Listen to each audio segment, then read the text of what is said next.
All right, let's talk about South Pacific. Well, in South Pacific, I think probably was the most exciting thing that ever happened in my life, because I had done all these other things, and then out of the blue, they came up with this wonderful show, and this was right after the war. That's right. And everybody who heard it went out of their minds. I mean, Dick and Oscar, when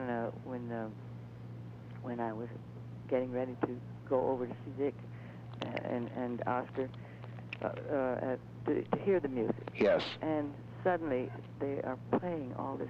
They played all these things for me, and Oscar, who had no singing voice but was able to get the lyrics across greatly, finally did it. And then they said, "Now you sing it. Now you sing this song," right after he had done it. And I got so carried away, because that was, I'm going to wash that man right out of my hair. And so I was sitting with Dick playing the piano on it, and when I said, it wasn't. It was I'm in love, that one. Yes. That song. And that, I got to that point, and I got so carried away that I fell off backwards. and Oscar said, "Never do it any other way." Oscar said it, or both of them said it. Never do it any way. I said, "I can't fall off of it. I can't do this. I'll break my neck if I do that." He said, "No, sing it with that vitality." Yes, yes. Did you recognize that all of these songs, they were all masterpieces?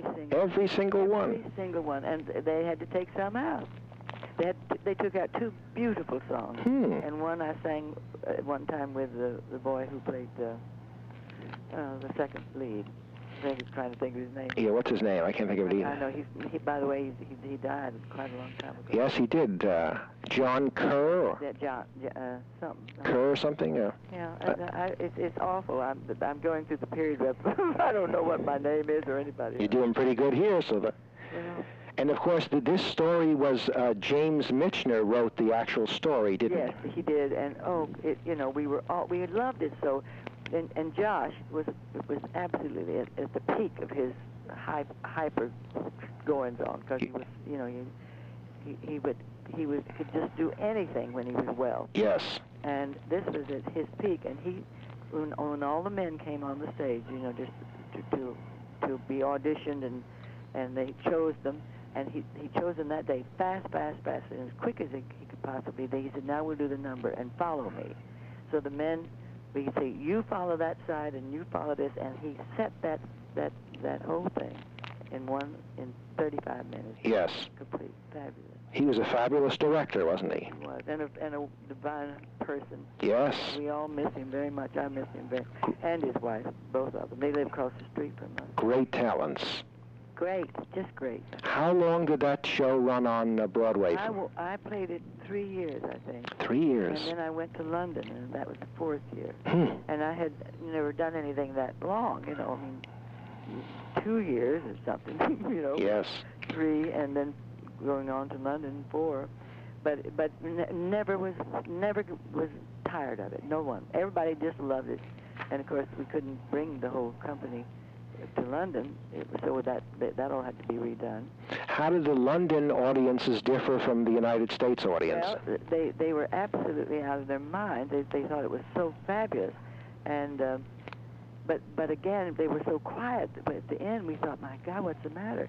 And they were stunned. They never seen anything like it, and they just couldn't believe it. Yeah, it really is. It's an unbelievable show, isn't it? Yeah, and it couldn't have been more. Nellie Forbush was me, just Miss Dumb. I mean, it was. It was perfect casting. Utter yeah.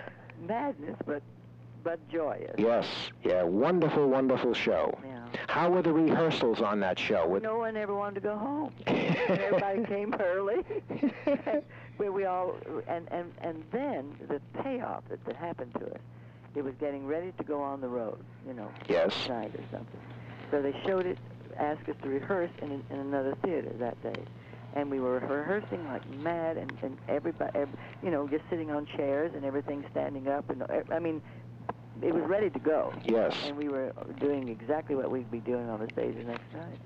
And as we did this, at the end, I have never in my life heard such a roar. The entire theater was filled with everybody who was in the theater. Yes. And they'd heard about it, and they all came, and they turned on the lights, and here we are sitting on, tacky, just work clothes. Yes. And I think they applauded for about 35 minutes. Isn't that something? And it always was this way with that show.